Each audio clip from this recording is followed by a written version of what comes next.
कहानी शुरू होती है 1947 के पार्टीशन से। एक मिनट तो भाइयों, लगभग 20-22 साल बाद इतिहास की सबसे बड़ी प्रेम कहानी बोल तो गदर का सीक्वल आ रहा है। जी हाँ, मात्र कुछ ही दिनों बाद लाहौर से एक और हेडपंप फिर से कम होने वाला है। तो हमने भी सोचा कि क्यों ना इस फिल्म को देखने से पहले गदर को एक बार दोबारा देख लिया जाए। अब वैसे तो पिछली कहानी तो आपको मुंह जुबानी रट्टा याद होगी ही, वैसे भी कैसे भूल सकते हैं सन्नी पाजी के वो 2.5 किलो के हाथ जिनसे उन्होंने किसी के आंगन का हेडपंप उखाड़ा था, और वो पाकिस्तान की धज्जियां उड़ाते डायलॉग अशरफ अली हमारा हिंदुस्तान जिंदाबाद था, जिंदाबाद है और जिंदाबाद ही रहेगा, और वो सुपर रोमांटिक बीवी सकीना। तो चलिए फिर इस कहानी को एक बार फिर से कुछ ही मिनटों में दोहराने की कोशिश करते हैं। हिंदुस्तान जिंदाबाद, हिंदुस्तान जिंदाबाद। तो कहानी शुरू होती है 1947 के पार्टीशन से, जहां पाकिस्तानी सरकार के पास तिरपाल खरीदने के भी पैसे नहीं हैं। बंटवारे के वक्त हम लोगों ने आप लोगों को 65 करोड़ रुपए दिए थे, तब जाकर आपके सर पर तिरपाल आई थी। जी हाँ, और इसी वजह से वो हिंदुओं की टिकटें पाकिस्तान से कर देते हैं कट। अब गांव में कुछ पुलिस वाले अपना भोंपू बजाते हुए आते हैं कि सभी हिंदू चंडीगढ़ जाने वाली ट्रेन पकड़ो और कट लो। इसके बाद फैमिली ड्रामा चालू, जहां एक माँ अपनी बच्चियों को जहर की पुड़िया देती है, मगर अफसोस दे नहीं पाती। इसके बाद पिताजी हिम्मत करके उन्हें ये जहर फाइनली देकर अपना बोरिया बिस्तर समेटना कंटिन्यू करते हैं। एंड उसी वक्त उनका ये मुंह बोला बेटा भी उधर आ टपकता है, जो कि उन्हें जाने से रोकता है, मगर जाने वाले को कोई कैसे रोक सकता है। बोलो टेल। तो ये लोग निकलते हैं और ट्रेन खचाखच भरी हुई है। लोगों ने अपना रिजर्वेशन ट्रेन की छत पर भी किया हुआ है, वहाँ भी बोरा भर कर जनता बैठी हुई है। पर कैसे भी करके ये लोग ट्रेन में चढ़ जाते हैं, और तभी कुछ कुत्ते कमीने हरामजादे टाइप के लोग वहाँ पर आते हैं और अपनी तलवारों से कद्दू खीरे की तरह लोगों को काटना शुरू करते हैं। थोड़ी देर में ट्रेन में लाशें खून ही खून, और इस खून से ये लोग हिंदुस्तानियों के लिए टाइप करते हैं एक मैसेज। अगले सीन में ट्रेन पहुंचती है सीधे चंडीगढ़, जहां कुछ लोग इनकी राह देख रहे हैं, मगर अफसोस उन्हें यहां पर उनकी लाशें देखनी पड़ती हैं। इसके बाद तारा सिंह और अपने सन्नी पाजी को अपनी भूली हुई शक्तियां हनुमान जी की तरह याद आ जाती हैं। अगले सीन में हमें अशरफ अली का घर दिखाया जाता है, जहाँ के सभी प्राणी काफी ज्यादा डरे हुए हैं। वो कैसे भी करके वहां से बच निकलना चाहते हैं, मगर हिंदुओं और सिखों की भीड़ उन्हें ऐसा करने नहीं देती। ऐसे में अब ये अति बुद्धिजीवी पुलिस वाला सबको लेकर पीछे के गेट से निकलता है। मतलब यार अशरफ अली का घर, और उसी को नहीं पता कि अपने पिछवाड़े में भी कोई गेट है। खैर कोई नहीं, बड़े बड़े बंटवारों में ऐसी छोटी मोटी गलतियां होती रहती हैं। अगले सीन में बाबूजी सबको लेकर निकले, जहां सक्कू भी जैसे तैसे अपना ताजमहल उठाती है और निकल लेती है। तो सब लोग रेलवे स्टेशन पहुंचे और तारा तो वहीं खड़ा है अपनी तलवार लेके। सो तारा ने घुमाई तलवार और सकीना ने किया अपना ताजमहल आगे, जैसे अपना तारा वहीं रुक गया और मैम साहब ट्रेन की ओर चल दी। मगर भीड़ इतनी कि वो ट्रेन में चढ़ न सकी, उल्टा लोग उन पर चढ़ गए। वो बेहोश हो गई, ट्रेन निकल गई, और फिर आई रात में आए सकीना को होश, और वो अपना मेकअप धोने के लिए गई नल पर। मगर कुछ हौसी उसका ये मेकअप सूंघकर उसकी तरफ खींचे चले आए। सकीना डरी और रेलवे ट्रैक पकड़कर सीधे भागने लगी। इसके बाद उसी ट्रैक पर उसे मिला ट्रक वाला, बोले तो अपना तारा सिंह। अब वो अपने 2.5 किलो के हाथों से तलवार घुमाकर और मांग भरकर भेंच उसकी जान बचा लेता है, और ये चिरकुट देखते रह जाते हैं। तो इसके बाद दोनों गड्डी में बैठकर निकले, मगर जनता का क्या, अब हमें कौन बताएगा कि भेंचो ये चल क्या रहा है। तो कहानी गई पीछे, जहां सकीना थी कॉलेज स्टूडेंट और तारा था अपना ट्रक ड्राइवर, जो कि अपने ट्रक से राशन पानी हॉस्टल में हफ्ते दर हफ्ते लाता था। प्लस तारा था भैया अपना तगड़ा वाला सिंगर, बंदे को गाने प्लस बजाने का शौक तो बचपन से ही था। तो एक दिन सकीना ने दिया मौका और तारा ने मार दिया चौका। और भाई साहब इसके बाद तो तारा सिंह जो अपनी गड्डी लेकर निकले हैं, मतलब भेंचो शहर का सब सामान समून तोड़ तुड़ा कर ही वापस आए हैं।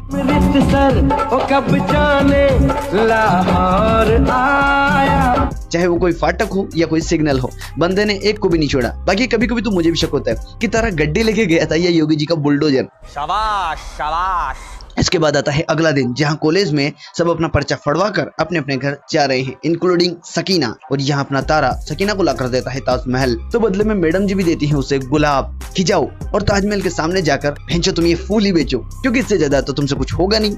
अब भैया लड़की चली जाती है और लड़का रह जाता है अकेला। फिर कहानी आती है प्रेजेंट टाइम में, जहाँ तारा मिस सकीना को अपने घर ले आता है, और सवेरे सवेरे ये मोहल्ले के लठबाज रात को इतनी मार खाने के बाद भी फिर से सकीना को मारने चले आते हैं। खैर नो प्रॉब्लम, अब होना क्या है, ये दोबारा पिटने वाले हैं। मैं तो पापा हूँ, पापा इस दुनिया का पापा। तो इसके बाद तारा सकीना को रेलवे स्टेशन लेकर जाता है, जहां उसे एक बॉक्स में अपने अब्बू की रोलेक्स वाली घड़ी मिलती है। फिर उसे समझ में आता है कि अब्बू अब नहीं रहे, रेस्ट इन पीस।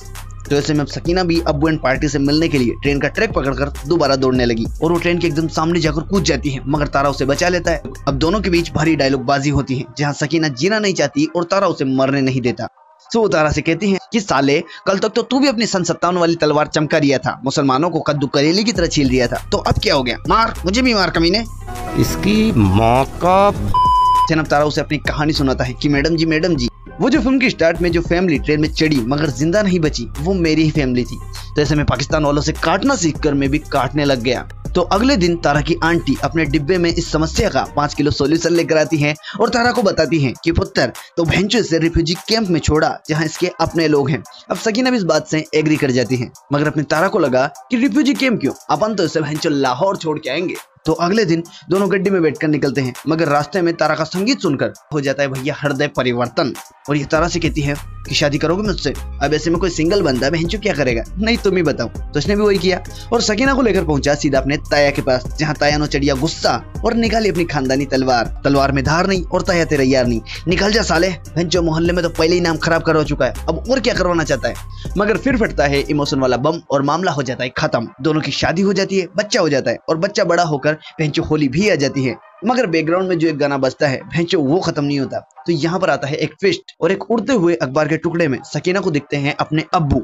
फिर वो उनसे बात करती है, अपनी फैमिली के बारे में बताती है, अपने बारे में बताती है और मिलना चाहती है। अब फैमिली के बारे में सुनते ही अब्बू का होता है माथा खराब और वो सबको के लिए भेजते हैं प्लेन कि प्लेन भेजो अब्बू प्लेन, ये ट्रेन वगैरह में मैं चढ़ नहीं पाती और थर्ड पार्टी मुझ पे चढ़ जाती है। तो आती है भैया प्लेन, मगर बच्चे के वीजा पर दस्तखत तो छूट ही गए, तो लोंडा प्लेन में कैसे चढ़ेगा।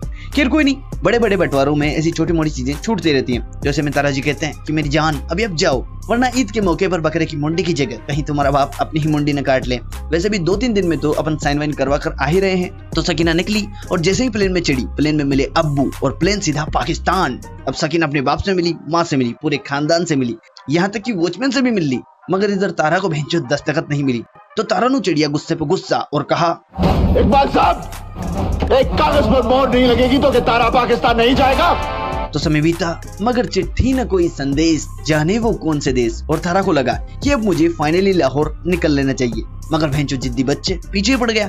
तो तारा ने लपक के मारा चाटा, मगर मानना पड़ेगा गुरु, पाजी के लोहे के हाथों से चाटा खाने के बाद भी लोंडा पीछे नहीं हटा। तो तारा अपने बच्चे को लेकर निकला लाहौर पे दरमियान। सो लाहौर में ये पहुंचे अपने बचपन की यार से तार मिलाने और उसने बताया कि भैया सकीना का तो आज कार्यक्रम बस खत्म ही होने वाला है, तो ये निकले वहाँ जहाँ हो रहा है सकीना का निकाह, वो भी जोर जबरदस्ती।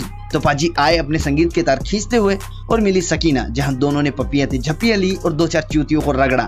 फिर ससुर जी को रियलाइज हुआ कि पाजी को मार तो सकते नहीं, क्योंकि एक बार तो भेंचू को डायरेक्टर भी बोल दे तो भी ये बंदा नहीं पिटेगा। मैं तो पापा हूँ, पापा इस दुनिया का पापा। तो काजी ने लगाया दिमाग और बताई एक स्कीम, जिसे लेकर ससुर जी पहुंचे दामाद के पास और कहा, तुम्हें इस्लाम कबूल करना होगा। तो भैया अगले दिन तारा अपने परिवार के साथ पहुंचा हेडपंप की सिटी में, आई मीन कि अपना धर्म चेंज करने, जहां काजी ने किया पाजी को सेटल और कर दिया मामला फिट। मगर अब पाकिस्तानी इंटेलिजेंट बुद्धि का तो कोई क्या ही करे, तो लगवाने लगे हिंदुस्तान पाकिस्तान के नारे और फाइनली पाजी से उखड़वा बैठे हेडपंप। अब पाजी सबको पेल पिला के निकले और लोग उनके पीछे निकले, बम फटे, गोलियां चली, मगर तारा का कोई बाल तक न उखाड़ सका। फिर ये झाटू यहाँ पर आकर बोलता है, जिस बस में तारा सिंह भागा था वो मीरपुर के पास खड्ड में पड़ी मिली है। शाबाश बेटा, तुमसे तो वैसे भी कुछ नहीं होगा। तो लड़ाई में भैया जीते को लगी चोट और उसके इलाज के लिए ये लोग रुक गए एक पहाड़ी इलाके में, जहां तारा इनको छोड़कर दरमियान के साथ निकला इंडिया जाने का जुगाड़ लगाने। सो एक ने दिया धोखा और पाजी ने लिया सुन, तो दबा दिया वहीं पे टेंट हुआ। फिर मिला इनको एक कजन जिसने किया इंडिया जाने का इंतजाम और तारा पहुंचा अपने बीवी प्लस बच्चे के पास, जहाँ ये औरत सकीना का लगभग सारा सामान लूट ही चुकी है और अब चाहिए उसे उसका मंगलसूत्र। ऐसे में बच्चे को लगी चोट और चोट देखी तारा ने तो मार दिया रेपटा जम के और ये लोग निकल लिए। अगले दिन आए अब्बू और इस महिला को फिर से दिया रेपटा। फिर दिखा उन्हें फर्जीवाड़े का पर्चा जिस पर लिखा है इंडिया जाने वाली गड्डी का नंबर। तो इन्होंने करी पूरी पाकिस्तानी आर्मी इकट्ठी और रोक दी ट्रेन और लग गए अपने मिशन में, जहां किसी ने ऊपर देखा, किसी ने नीचे देखा, किसी ने दाएं तो किसी ने बाएं, मगर तारा इनको नहीं मिला। सो फाइनली बंदूक पे लगा खून देखकर इन्होंने लगा दी आग और जब तक लगाई आग तब तक तारा सिंह गया भाग और तारा ने करी ट्रेन चालू। अब ट्रेन के चलते ही ये फौजी हुए ढेर और जो बचे थे उनको तारा एंड फैमिली ने रगड़ के दिया पेल। थे नया हेलीकॉप्टर जिसमें से उतरे कुछ स्पेशल तनख्वाह वाले मजदूर, आई मीन की कुछ स्पेशल कमांडो, मगर इनका काम देखकर तो मैं इनको मजदूर कहना ही पसंद करूंगा। मतलब कि भेंचो तुम्हारे पास गन्स हैं, पाकिस्तान गवर्नमेंट ने कर्जे पे कर्जा लेकर तुम्हें बंदूकें दिलाई हैं, फिर भी तुम भेंचो हाथों से लड़ रहे हो, व्हाई? सो आई थिंक कि पाकिस्तानी गवर्नमेंट बंदूकें ही खरीद पाई होंगी, गोलियां नहीं। तो भैया चल रही है जोरदार लड़ाई, पाजी देते हैं सबको पेल, फिर आगे चलकर एक खाई में होती है गड्डी धीरे और चढ़ जाते हैं भेंचो और सिपाही। तो ऐसे में तारा ने लगाया दिमाग और कर दिया डिब्बे को बाकी ट्रेन से अलग।